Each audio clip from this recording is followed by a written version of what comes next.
to the Putnam County Board of Commissioners regular meeting. Today's Tuesday, February 18th. I'll call this meeting to order at exactly 6 p.m. It's good to see everybody that's out, and we're happy that you're here. First thing on the agenda is to approve the agenda. And I'll call for a motion for the approval of our agenda today.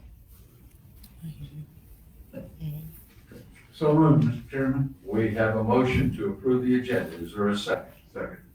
Have a second. Is there any discussion? Hearing none, we'll call for the question and vote electronically.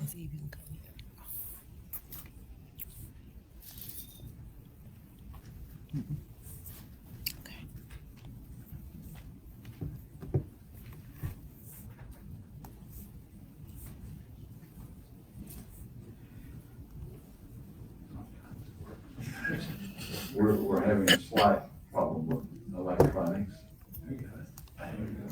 And voting is complete. Districts 1, 2, 3, and 4 vote aye. The agenda is now approved.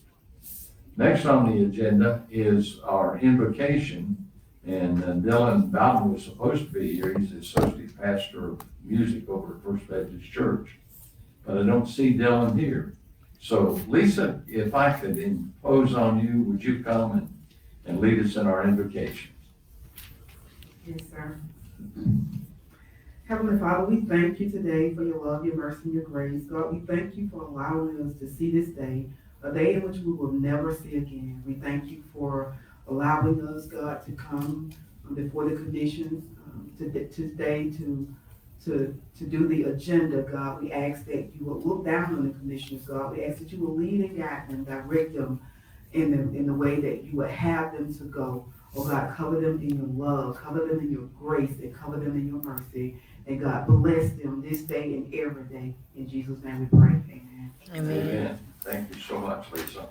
Now, if you would stand, I'm going to ask Commissioner McElhaney to lead us in the Pledge of Allegiance. Allegiance to the flag of the United States of America and to the republic for which it stands, one nation under God, indivisible, with liberty and justice for all.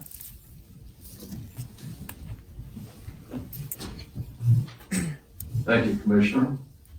The first item is the zoning public hearing.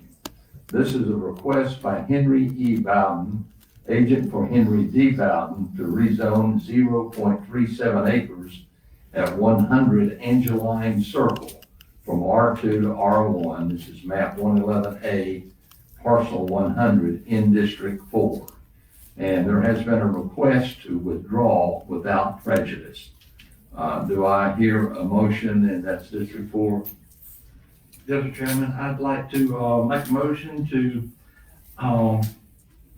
approve the request to withdraw without prejudice by Mr. Henry Bowden, agent for Henry D. Bowden, to rezone 0.37 acres at 100 Angeline Circle from R2 to R1, map 111A, parcel 100, District 4. Thank you. We have a motion on the floor. Is there a second? Second. A motion and a second. Is there further discussion? Hearing no further discussion, I'll call for the electronic vote.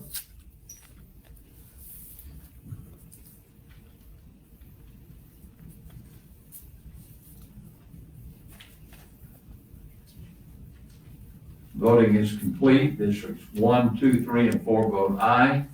The request to withdraw without prejudice for Henry E. Bowden, agent for Henry D. Bowden, to rezone 0.37 acres at 100 Angeline Circle from R2 to R1, map 111A, parcel 100 in District 4 is approved.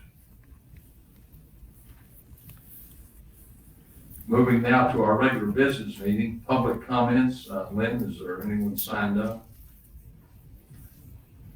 And I believe we have 2 people signed up to speak, and each will have 3 minutes. I will call on Jennifer Ray first.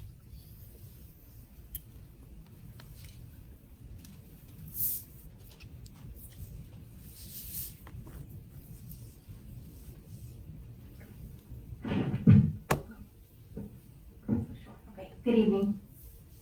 All right, I was gonna discuss about the goodwill development, but I think I'm gonna pause that partially until we get a little closer to those meetings.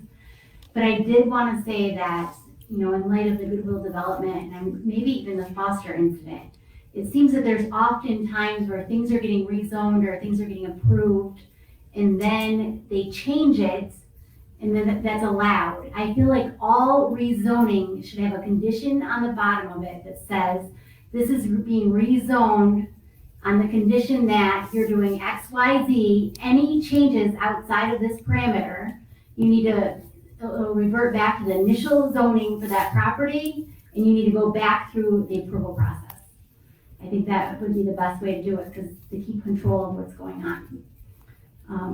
I think that makes sense. Another thing I wanted to mention is I feel like we should create a committee to keep Putnam County beautiful, and I actually would like to see a little bit more, and I know they have this for Macon, they have this for Baldwin County, they have this for other counties, but I'd like to see it not only just like garbage and things like that, but also like landscaping, if we could do it in conjunction with, I don't know, maybe some very minimal SPOS funds.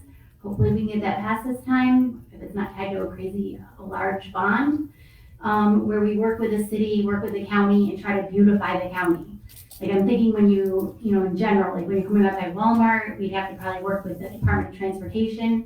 I know in Athens and stuff, they have like crepe myrtles, they put mulch out, and it saves even the state from having to come and mow or something, and in different things. But another thing I think is like buildings and stuff. When you see buildings that are built in Greene County, they have specific parameters where they have to look a certain way with landscaping, just the whole overall look, and it doesn't look as junky. I think they have like green spacing for like commercial buildings.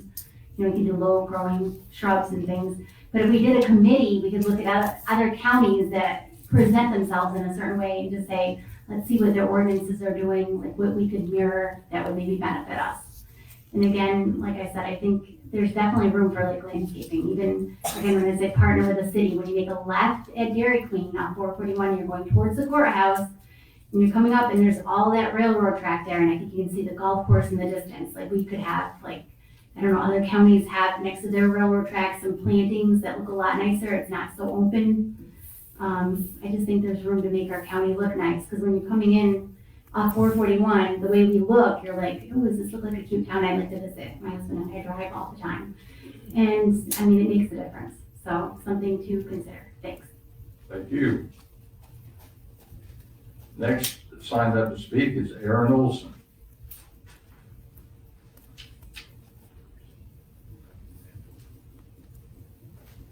I'd just like to piggyback on what Jennifer said. I agree with her that we need some kind of conditions or ordinances that when these developers come in and give you this pretty picture that they've paid a lot of money for, that's fancy on what they're gonna do, that they need to do what they said they were gonna do. You guys are ending up with a problem, because what happens is they come in, give you a song and dance, it gets rezoned, and they either sell it for more money, or they come back and say, we need X, Y, and Z. And if you don't give it to us, we're gonna put something in that's zoned, and it's gonna be more unfavorable. So you've gotta give us what we want, or we're gonna do this to you. They've got you over a barrel when you do that. Make them do what they say they're gonna do in the first place, not bait and switch, like we've seen on Helms College. The other thing I'd like to say is, Jennifer's right, some of these things that are happening in our county shouldn't be allowed. When you come over from Greene County, over the bridge, we've got businesses that've got a lot of boats and trailers, and then we've got a business right over the bridge that's got a lot of junk. I mean, a lot of debris and metal and wood from docks, and they're using it as a dump. That shouldn't be allowed when you're coming into our county. It's just not a good look. But I think the development really needs a hard look so that you guys don't get put in this bad position of having to look at zoning and what they could do to something that you rezoned. Thank you. Thank you. That will conclude our public comments. Moving now to item number 7, and that is the consent agenda. Today, the consent agenda consists of approval of the minutes of February 5th, 2025, a work session, approval of minutes February 7th, a regular business meeting, and approval of 2025 alcohol license. And I believe there's half a dozen, or several, you can look at them, all approved by the sheriff. In fact, this is the time that they're being renewed, this time of year. So that is what's on there. If there are objections to remove any of the items from the agenda, I'll handle that separately, but otherwise I'll ask for a motion to approve the consent agenda. So moved, Mr. Chairman. Is there a second? Second. We have a motion and a second to approve the consent agenda. And is there any discussion? Hearing none, we'll call for the question and request a vote electronically, please.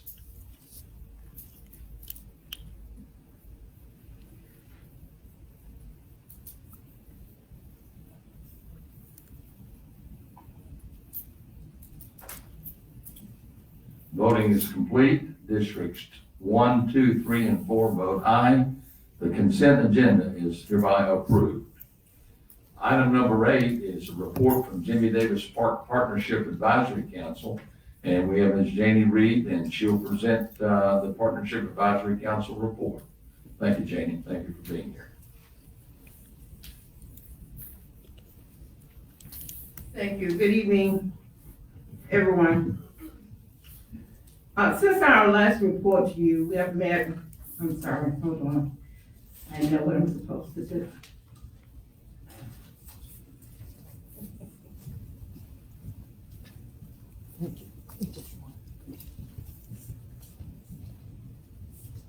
Since our last meeting or our last report to you, we have met once, and that was on December 11th. This particular meeting was in line with and already on the schedule that we submitted to you earlier in advance. Since that time, one person has been added to the committee, and due to the fact that another person resigned, and that person that's been added is Mrs. Cindy Jackson, Pastor Cindy Jackson. He's in the audience, or he's here today, along with Ms. Anna Bishop, who's also a member of the committee. First, let me just say, we want to thank the staff, Mr. Parham, Victor Parham, Frida Parham, and Mr. Haley, Scott Haley. They have been very responsive to our concerns and those of the public. We observe them as hardworking and dedicated people to their task. They are very responsive to what the public is asking and to what can be done to correct or to maintain what we have. During the particular meeting, we discussed the plan that we submitted to you and talked about any concerns or actions by you all. We were pleased to learn that you are actively, per the county manager, we're actively working on the 3-year plan as it was submitted, and there were no questions at this time from you guys. We have spent considerable time at this meeting, reviewing the 3-year plan, line by line, to assess the actions and to identify any necessary additions or deletions. After discussion, we decided to request, and we're bringing this request to you, to request an immediate allocation of funding to purchase seating for the pavilion and tables and chairs for the interior. Additionally, we would like to acquire board games and a television for the facility. Furthermore, we request that the commissioners issue a request for a proposal, an RFP, for summer enrichment activities for the youth in the area, which we hope that everything will be in line and on target so that a particular aid program can begin immediately when school is out. There was a health fair there on January 15, attracting more than 80 attendees. Primarily, there were seniors, and due to the high turnout, additional chairs had to be brought in. We had to scramble for chairs, and that's one of the reasons we definitely need more chairs over there. We are delighted with the progress made so far and looking forward to discussing further actions or items that we hope you will take up at future meetings before school is out, and that's key. we definitely, we say that before school is out, because we want to put it on your minds that we really want some type of activity there for the summer for the young people. It would be nice if we had something that we can pull together for, the week that they're out on spring break, and I think it's in April something, I'm not sure of the time. I don't have children or grandchildren in school right now, so I don't keep up with it. But I know they do have a break. We also understand that you had plans to fix or address some of these items before the November election in hopes that SPLOST 10 would pass, but unfortunately, and I say that in every sense of, the definition of the word, unfortunately, the SPLOST did not pass. I understand that you're actively working on the following, and we're delighted. You're to install the volleyball court. We asked you about doing that. The nets are on site, and of course, they've been there for a minute. The nets were used last season. Raised beds, we put that in the plan, to have some type of raised beds, flower garden, or vegetable garden. There's discussion, and these particular things, I understand from the county manager, that these things will be discussed during the budget process. Upgrade playground equipment. That was to be an inclusive playground, something that will accommodate those particular youth who have some challenges. This too was a proposed project for SPLOST 10, and because it failed, therefore we have to look we have to look to try to find funding elsewhere. We also we spoke to you, and you all agreed to at some point to add workout stations, and hopefully that will be done when the weather or the temperature warm up. There was some conversation, there's been some heavy conversation with some people in the community about the Brown Bombers field that was in the plan. I would be very honest with you and tell you that it was something that I put in the plan after, but it was done at the meeting. That particular item is something that was on the county commission agenda. And I thought I think I left it, but it was on the county commission meeting back in,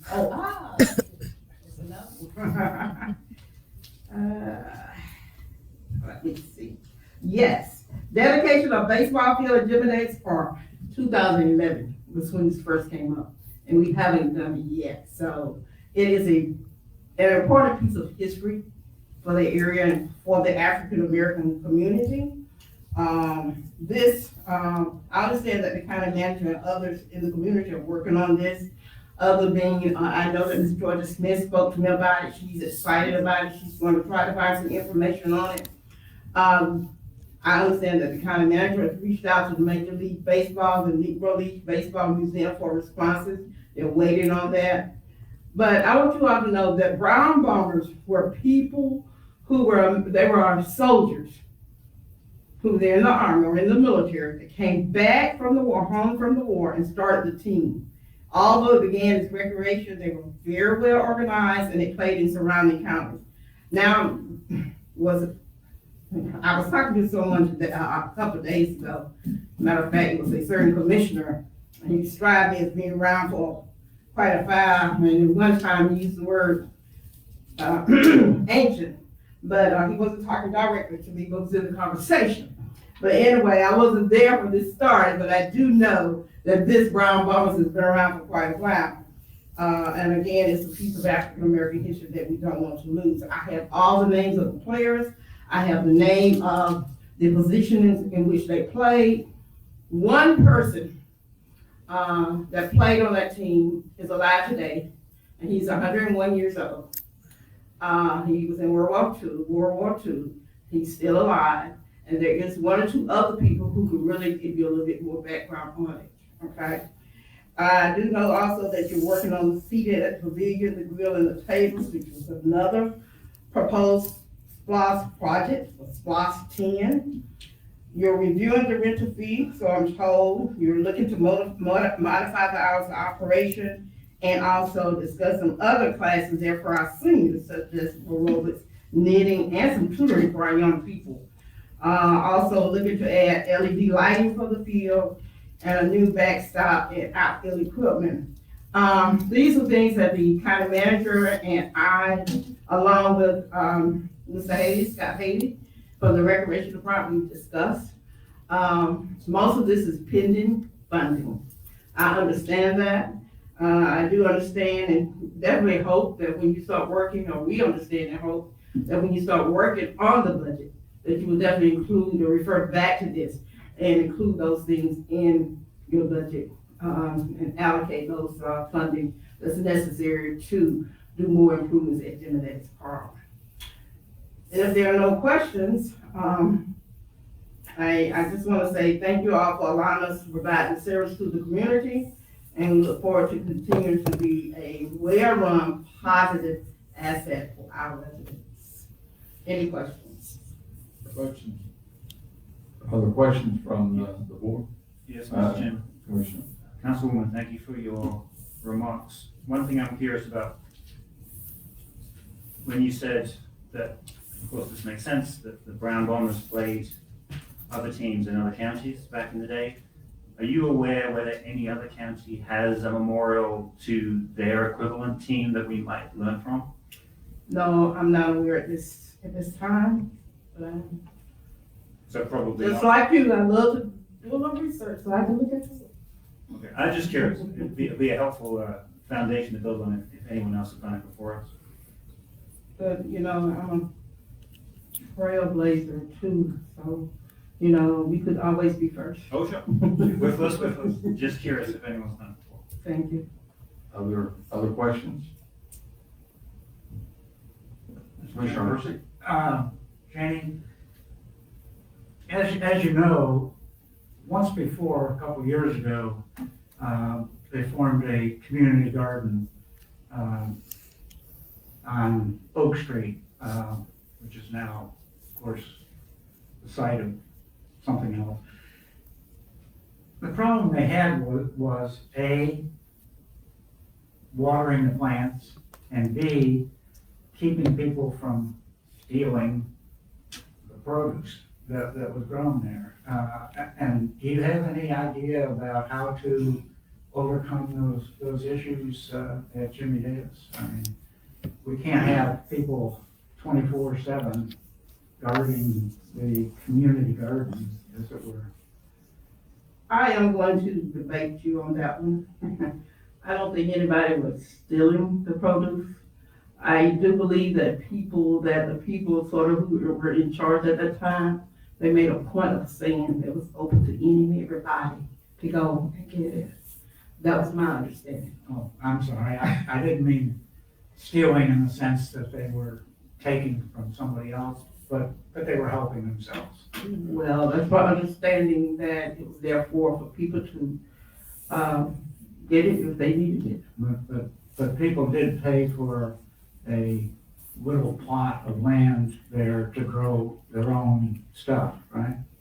I'm not aware of that. Yeah, well, you can refresh your memory on that one. Sure. And as far as watering, I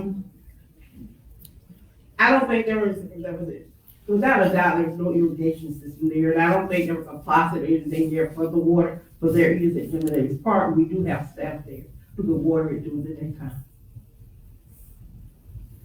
Mr. Chairman, and just to clarify, I think I missed this. So maybe this was in the document, if I remember, but you're proposing, which I think is a great idea, that a piece of the park might be used as a community garden to actually grow fruit and vegetables?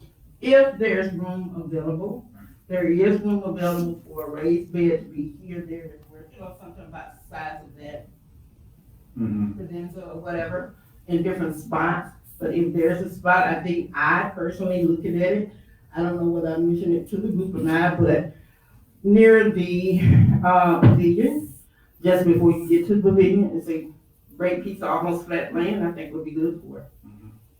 I think it's a good idea. Commissioner Wooten? I think the community garden is a good idea. Like you said, you have somebody, staff on there to water it during the day or whenever it needs to be watered.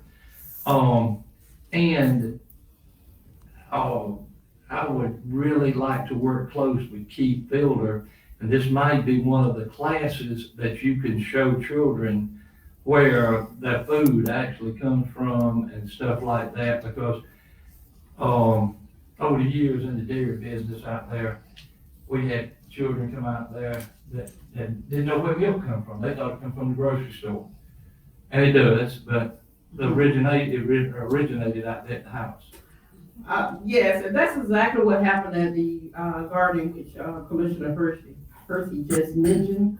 The young people from Head Start, what are they, 3, 4 years old? Head Start, they partnered with some of the seniors and Keith Builder, and they were at the garden every so often, to see how it works. So yes, that could be very, a good learning experience for them. And looking at grants, and I haven't looked for a grant per se for a community garden recently, but community gardens in some, for some certain areas, funding is a little, and it can be acquired to do something like that, provided we have enough space for it. Keith, through the University of Georgia, he may be able to help you out with that a lot, as you probably already know. And get stuff like that, because he got so many programs that go on. And, but I appreciate that. I'm an old farm boy. I like to see something growing, and so I like to teach people, where it comes from, because we're so far away from it today. And I want them to appreciate what people do. Well, I would definitely have to get Keith or someone else, because I didn't learn that trait. Thank you. Just for Commissioner Wooten's benefit, Keith Fielder does operate at the primary school a learning garden for the kids, and they take the vegetables and fruits that they grow there, and at the end of the year, during the picking season, they have a great meal, and they do learn where their food comes from. Commissioner McElwain. Yes, thank you very much for what you've done with this group. I think you guys have done a fantastic job. Yeah, definitely. It takes a team effort, and you guys have made some really great strides, and I look to see what happens in the future. I'm pretty excited about it. Thank you. Mr. Chairman, Yes. one thing you didn't mention, but I think we agree is important. How important in terms of, say, getting something available by spring break or the summer break is Saturday opening at the pub, in your opinion? That is a question for you guys, whether or No, I not know you're that gonna is. make budget money funding available to pay someone to work on Saturday. I can't answer that. Well, then, I mean, the work can definitely be done on a Saturday. You probably find some volunteers to help with the garden part of it, whatever work. However, a staff person is needed to be there, so that is something you have to put in your budget. no, I understand. I was just curious on your sense of its importance. I wonder if I could ask the county manager, as Councilwoman Reed says, spring break is coming up. I mean, that's very short, not far away at all, but summer's not that far away. And I know we can't decide everything now, but might there be some budget available to do some of these things in the near term? I'd have to look at it right now, just off the top of my head. I'd hate to give you an answer and not have everything laid out, just because there is no backstop in funding for some of these capital purchases, with SPOS 10 being turned down. So most of the funding it ends in October, so we'll see where we are with the rest of the projects before I commit to another one. Yeah, let me connect with you on that, and some of these things are quite small amounts, so let's figure out what might be possible. Jenny, thank you for being here. Thank you for your report. And we certainly support and look forward to moving forward. Thank you. Yeah, I would like to add one more thing. If there's an objection from the advisory board, our next meeting is scheduled for March 11th, I believe, at 6 p.m. according to the schedule that I submitted to the clerk for public view. My calendar will not allow me to meet on that day, so I would like to change that meeting. Not sure of the date until I get with the advisory board to see when they can meet, but, March 11th at 5 will not be doable. So we will change it in time enough for the public will be made aware of it. Very good. Thank you. Moving on to item number 9, this is a submission of names for appointment to the hospital authority. As you all know, the hospital authority has 4 total vacancies. Today, we're working on this post number 3 only. The remaining vacancies will be addressed at the following meetings. The Board of Commissioners must submit 3 names to the hospital authority for the consideration. Then the hospital authority will make the appointment. The names of the applicants are up on the screen, and we can name all 3 names at one time when someone makes a motion. So do I hear a motion from any of the commissioners about the 3 names to submit? And I believe we have 3 on the board only. Mr. Chairman, I Commissioner. would nominate Jeff Hodge, Lou Benjamin, and Charlene Swain to the hospital authority, post number 3. Do I have a second? Second. We have a motion and a second on the floor for Jeff Hodges, Lou Benjamin, and Charlene, and it flipped off too soon. But is there any discussion on those 3 names? Charlene Swain was the final one. Hearing none, I will call for the vote. Now, I have a question of the attorney. Do they need to announce the 3 names, or since there's only 3, we can just vote? Okay, we can just vote. We don't need to announce the names. So, any discussion? Hearing none, I'll call for the electronic vote. Voting is complete. Districts 1, 2, 3, and 4 vote aye. The 3 names mentioned will be sent over to the hospital authority. Item number 10. This is the approval of a right-of-way permit request for AT&T for work on Harmony Road. Anthony Frazier is here. Okay. When? Yeah, Wendy. Good evening and welcome. My name is Randy Daniel. I'm the Office and Permit Manager for Fulton County Public Works. Today I'm here to ask for a right-of-way permit. The location is Harmony Road to Cottage Grove Circle and across from Salmons Parkway. AT&T to lash 265 feet of 216 count aerial fiber cable to existing stand. Direct bury of 77 feet of 144 count buried fiber cable by method of trench. Work area under this permit is approximately 342 feet. Bond does not cover patchwork. This permit does not require boring. Road will not be closed and sidewalk will not need to be cut. And there's no sidewalk. There are no sidewalks, correct? Correct, that's just a general click off they have on their form. Gentlemen, any questions? I'm sorry, did you say some of it was aerial, and some of it is buried? That is correct. Which part is aerial? There should have been a document that you were given copies of, and there's 265 feet of aerial fiber to the existing stand. Fraser, can you get enlightenment So on the aerial is by the Highway 44 entrance to Sam's Industrial Parkway, is that right? It's on Harmony. It's on Harmony, but near the Salmons Industrial Park, the first entrance, and Salmons does a loop and comes out the other end, but it looks like it's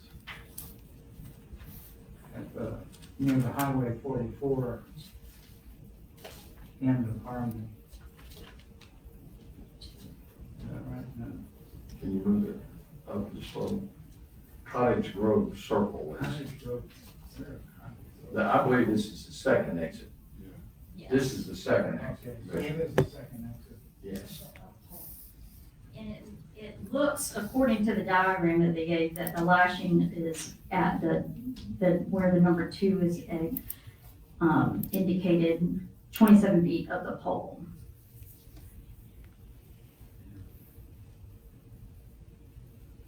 But the rest of it is very. Buried, stable. yes.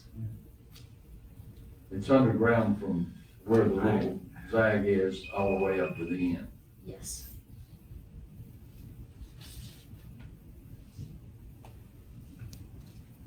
Any other questions? Hearing none, I will call for a motion. Mr. Chairman, I move that we approve the right-of-way permit request by AT&T for work on Harmony Road. Is there a second? Second. We have a motion and a second on the floor. Is there further discussion? Hearing none, I'll call for the electronic vote.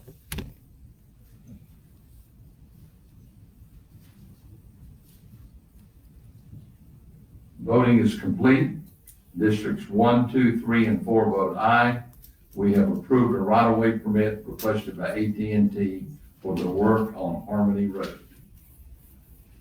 Item number 11 is the authorization for the chairman to sign a letter to the city of Eatonton to discuss SPLOST number 10 projects. County Manager Paul Van Out. Yes, sir. It's, this is a pro forma step that we have to take to initiate SPLOST 10.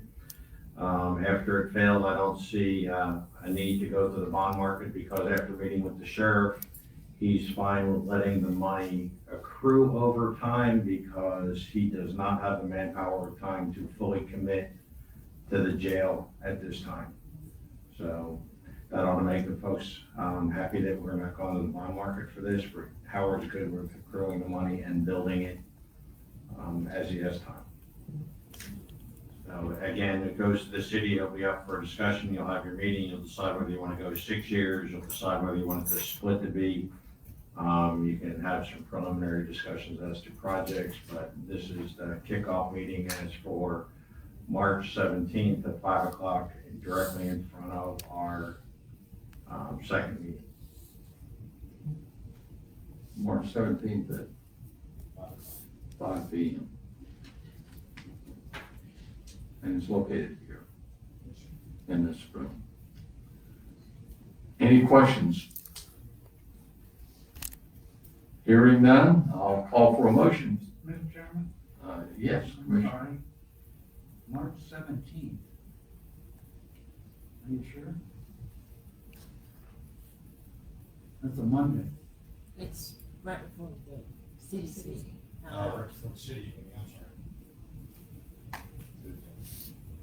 Before the city council meeting, but in this room at 5 o'clock on St. Patrick's Day.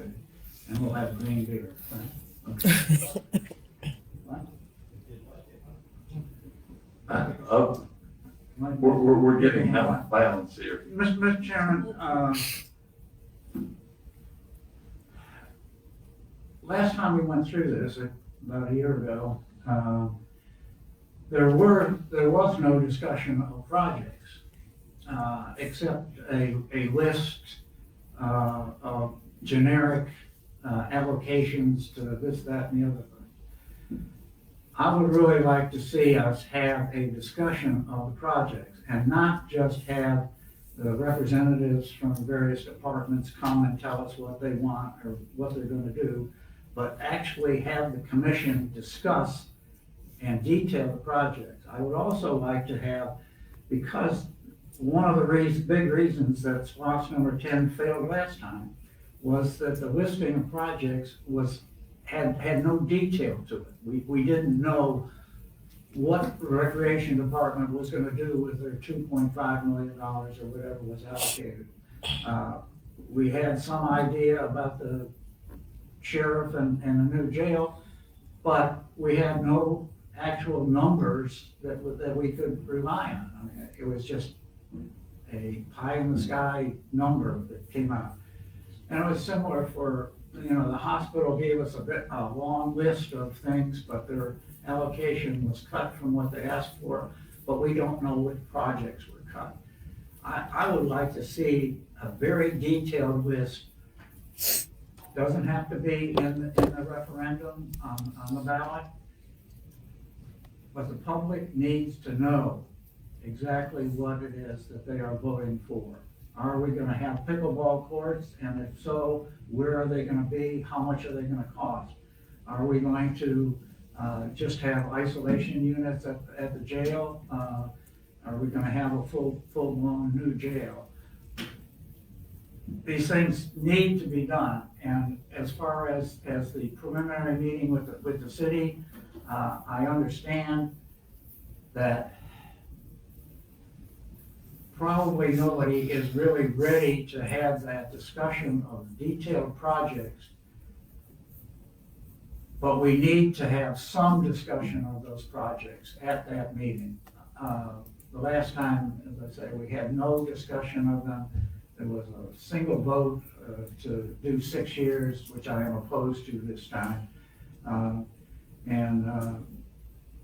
It just did not, to my way of thinking, meet the spirit of the law requiring us to actually discuss projects and perhaps even have some debate about what projects are going to be listed and approved. So, Could we get a motion on the floor before we begin discussion? Please? I thought we had one. We did, I don't think we've had a motion. No motion has been. Do I hear a motion to authorize the chairman to sign a letter to the city of Eatonton to discuss SPLOST number 10 on March 17th at 5 p.m.? So SPLOST number 10 projects. I said SPLOST 10 projects, I mean, maybe. Is there a second? Second. There's a motion and a second on the floor to authorize the chairman to sign a letter to the city of Eatonton to discuss SPLOST 10 projects. Is there any further discussion? Mr. Chairman, to Yes. Commissioner Hersey's point, might it be possible, and this will be my first general fund budget cycle, so tell me what's possible, but might it be possible to have departments come in with not only their asks for the general fund, but also their emerging detail for how they might spend SPLOST 10? I would ask the county manager that question. So you're using two terms. This is just SPLOST 10. These are strictly capital. The budget discussions will come, budget work sessions will come sometime in July with department heads as far as general fund. Yeah, I understand that, but I'm not suggesting this immediate meeting be used for that. I'm simply saying, to Commissioner Hersey's point, just to allow, since they'll be coming forward with at least related asks and needs, could we get them to at least begin to present a capital expenditure? That part they can, yes, sir. That's neat. That's what I'm. Yeah, but you talk general fund, which is a totally different animal than SPLOST 10. No, I understand. But yes, that's kind of what'll happen. You'll see their project list, you'll see what estimates they got, and you'll see probably escalation over time to see what they'll cost in the future. There was a list of stuff from the hospital that basically renovated 24 rooms in the hospital equipment, and that price jumped to $3.6 million, and it listed items down to furniture and all sorts of other stuff. Same with the request from the sheriff that was typically police or sheriff's cars and things like that. Fire service had service trucks and regular trucks and some debt service in there. So recreation had the stuff we mentioned at Jimmy Davis Park. We were talking about some lighting out there, seating, benches, all that stuff. So I'll get it for you, and it'll be a higher level come the 17th, and I'll give everybody a chance to update their numbers. And when you're ready to talk projects, we'll take it from the most recent estimate. Thank you. Mr. Manager, when we talk about capital projects, we're talking about things which have a long life and are fairly expensive. Do chairs fall under that? It depends. Do you want, what kind of outdoor seating you want? Is it gonna be I'm talking built-in about- stadium seating? about- What are we gonna look at? Is it just table and I'm chairs? talking about a chair like that. No, if the purchase is $5,000, then yes. You're gonna pay $5,000 for one of those chairs? You're gonna need more than one. I think maybe he might. Thank you, sir. We can move forward, and any other, hearing none, I'll ask you to vote electronically. The motion on the floor is to authorize the chairman to sign a letter to the city of Eatonton to discuss SPLOST number 10 on March 17th at 5 p.m. here at this location. Voting is complete. Districts 1, 2, 3, and 4 vote aye, and I'll be happy to sign that letter and move forward. Now it's time for our county manager's report. Yes, sir, just a couple things. Public Works, Fire, EMS, the SO, this windstorm created a lot of havoc in this county in the storm over the weekend, and these guys were on it, and they were out on the roads in the evenings on the weekend, so appreciate their hard work. Also want to extend the job well done so far, trying to recover the second body by the sheriff and by the fire department trying to find that body still in the lake. So keep the family in your thoughts and prayers, and compliments and kudos to the men and women that were out there fighting it. So that's all I have, sir. Thank you. Our county attorney? Nothing to report. Let's go to District 1. No report, sir. District 2? Mr. Chairman, I just wanted to reiterate what I said last time. I encourage people to buy tickets for the Color Purple. It's coming up February 22nd, 23rd, 27th, 28th.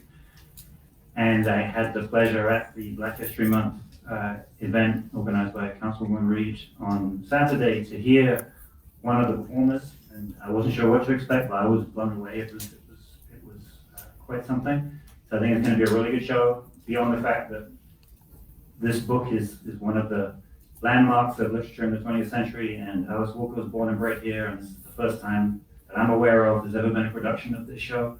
So I think it's something really important. So I encourage people to go and buy some tickets.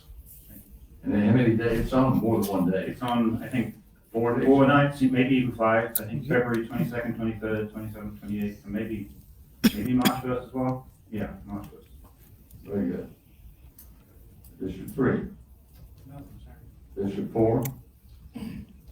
Yes, sir. I'd just like to thank the, Public Works. I rode around a lot all over the county, all the way from Rock Eagle, all the way back out to Bradley, all the way back down on Scuffleboro, all through Twin Bridges. And you know, the county roads were cleaned up better than our state and federal roads coming through this county. They still got trees and everything, and they got a whole lot better stuff to work with than we do, and more people.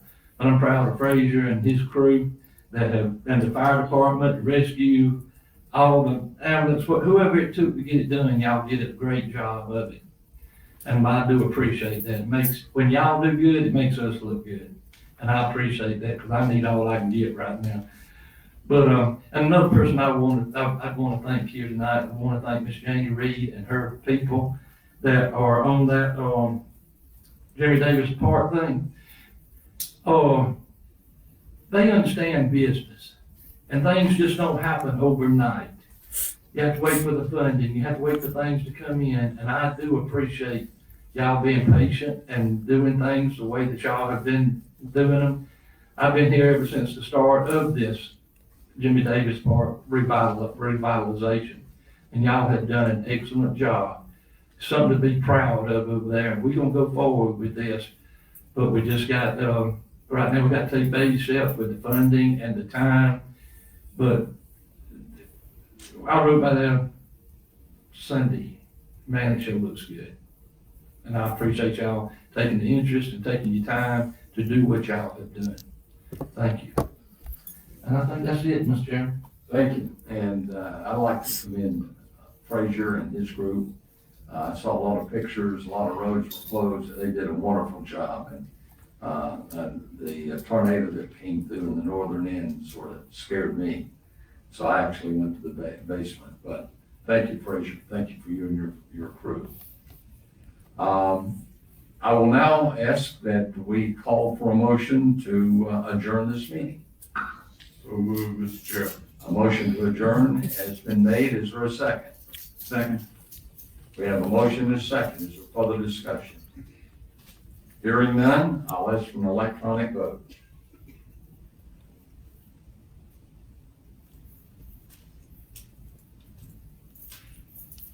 Districts 1, 2, 3, and 4 vote aye. And this concludes the regular business meeting, and I declare this meeting adjourned.